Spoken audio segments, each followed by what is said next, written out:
Kindergarten ও সমমানের শিক্ষা প্রতিষ্ঠানগুলো প্রাথমিক শিক্ষা ক্ষেত্রে উল্লেখযোগ্য অবদান রাখা সহ বিগত বছরগুলোতে প্রাথমিক শিক্ষা সমাপনী পরীক্ষা ও 2022 সালে অনুষ্ঠিত বৃত্তি পরীক্ষায় অংশগ্রহণ করে ঈর্ষণীয় সাফল্যের স্বাক্ষর রাখতে সক্ষম হয়েছে।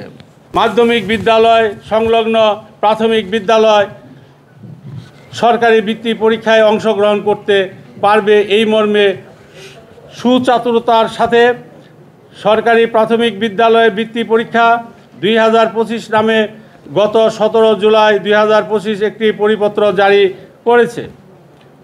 এর ফলে কিন্ডারগার্টেন ও সমমানের শিক্ষা প্রতিষ্ঠান সহ বেসরকারি সকল শিক্ষা প্রতিষ্ঠান পঞ্চম শ্রেণীতে সরকারি প্রাথমিক বৃত্তি পরীক্ষায় অংশগ্রহণ করতে পারবে না।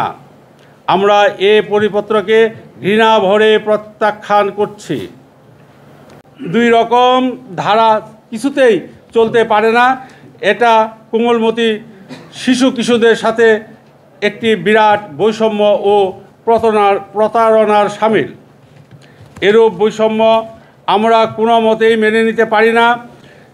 এ বৈষম্যের জন্য ছাত্র জনতা শিশু কিশোর প্রাণ দেয় নাই। কিন্ডারগার্টেন ও সমমানের শিক্ষা প্রতিষ্ঠানগুলোতে এদেশের প্রায় বৃহত্তর জনগোষ্ঠীর সন্তানরাই পড়ালেখা করে। এ পরিপত্র জারির ফলে ছাত্র ছাত্রী অভিভাবক ও শিক্ষক শিক্ষিকা সহ সকলে হতবাক ও বিস্মিত।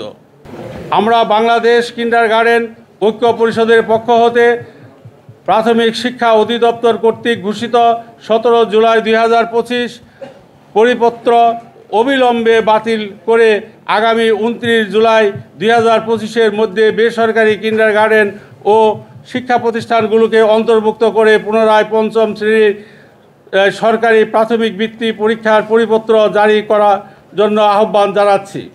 প্রধান যে উপদেষ্টা তার বরাবরে আমরা লিখিত দিয়েছি। এরপরে আমরা সচিবকে জানিয়েছি। আপনারা এই পেপারসে সবই পেয়েছেন। এই যে সিস্টেমেটিক ওয়ে তাদেরকে অবগত না করাইয়া আমরা রাজপথে কিভাবে যাব?